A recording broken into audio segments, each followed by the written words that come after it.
हे मनुष्य, तू अपने आप को इतना मजबूत बना ले कि सारी दुनिया तुझे कमजोर करने पर तुल जाए, किंतु फिर भी तू टस से मस न हो। राम को साध ले और हनुमान हो जा, इतना राममय हो जा कि सूरज भी तेरे आगे प्रकाशहीन लगे।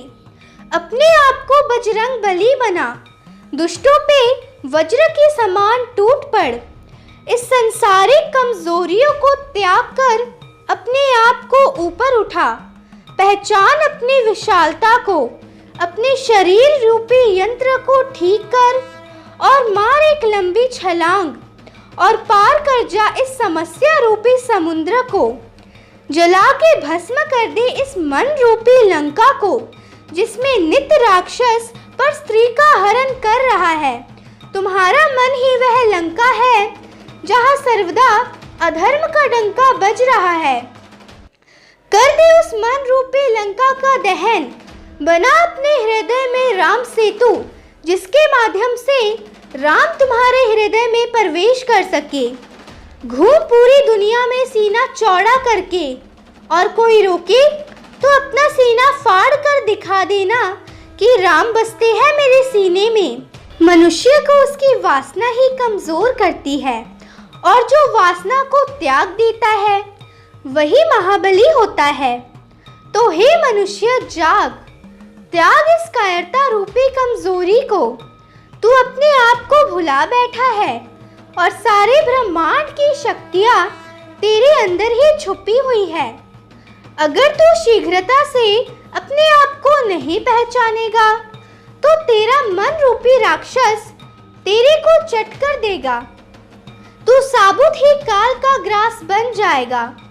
त्याग अपनी कमजोरियों को और शक्तिमान बन। यह दुनिया कमजोरों के लिए नहीं है। अगर आप कमजोर हैं तो यह दुनिया आपको उखाड़ के फेंक देगी। इतिहास गवाह है, कमजोर हमेशा उजाड़ा गया है, खदेड़ा गया है, सताया गया है।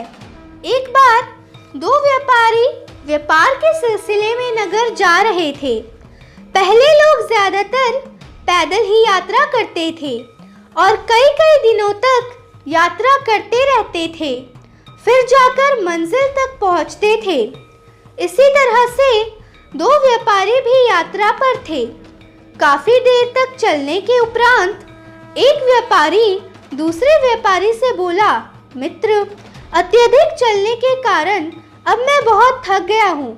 क्यों ना यहाँ रुककर कुछ विश्राम किया जाए और कुछ जलपान की व्यवस्था भी की जाए। देखो, दो कुएं भी सामने हैं। यह सुनकर दूसरा व्यापारी बोला, मित्र, विचार तो उत्तम है। ऐसे भी सूरज सिर पर आ गया है। कुछ पहर विश्राम करने के उपरांत ही चलना उचित होगा। दोनों व्यापारी निकट ही एक वृक्ष के नीचे बैठ गए। थोड़ा आराम करने के उपरांत पहला व्यापारी बोला, मित्र, चलो भोजन का प्रबंध करते हैं।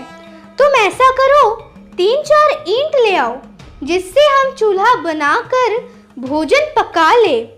दूसरा व्यापारी बोला, ठीक है मित्र। दूसरा व्यापारी कुएं के पास गया और उनमें से एक कुएं के दीवारों में से 4-5 ईंट उठा लाया। दोनों व्यापारियों ने मिलजुल कर भोजन पकाया और बड़े ही प्रेम से भोजन ग्रहण किया। भोजन करने के बाद उनके शरीर में ऊर्जा आई, वह ताज़ा महसूस करने लगे। तभी पहला व्यापारी गंभीर होकर कुछ सोचने लगा। दूसरा व्यापारी बोला, क्या सोच रहे हो मित्र? पहला व्यापारी बोला, मित्र, मैं यह सोच रहा हूँ कि जब मैंने तुमसे भोजन पकाने के लिए ईंटें मांगी तो तुमने उस पक्के कुएं को छोड़कर उस कच्चे कुएं के दीवारों से ईंट क्यों निकाली? दूसरा व्यापारी बोला, मित्र, यही दुनिया की रीत है। जो कमजोर होता है अक्सर लोग उसी को तोड़ते हैं। ताकतवर को कोई नहीं तोड़ता, क्योंकि ताकतवर को तोड़ना इतना आसान नहीं होता, और जो कच्चा है, कमजोर है, उसको तोड़ना आसान है। इसलिए यह इंसान का स्वभाव ही हो गया है कि वह उसी को तोड़ता है जो पहले से ही टूटा फूटा हुआ है। इसलिए मैं भी स्वभाववश ही पक्के कुएं को छोड़कर जो कुआं पहले से ही टूटा फूटा था उसी की दीवारों से ईंटें निकाल लाया। यही इस दुनिया का कड़वा सच है।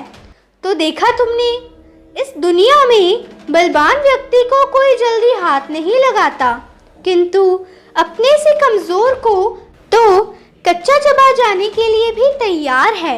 इसलिए हे मनुष्य, तू बलवान बन, मजबूत बन, अपने अंदर इतना बूता पैदा कर कि किसी के अंदर तुझसे उलझने का बूता न हो, किंतु रहना हमेशा राम जी के हनुमान के तरह समाज का सेवक बन के।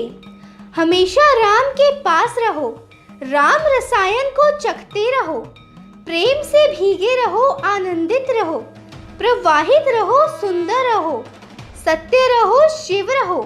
नहीं तो ताकतवर तो रावण भी था, किंतु उसमें राम नहीं थे, और जहाँ राम नहीं वहाँ आराम नहीं।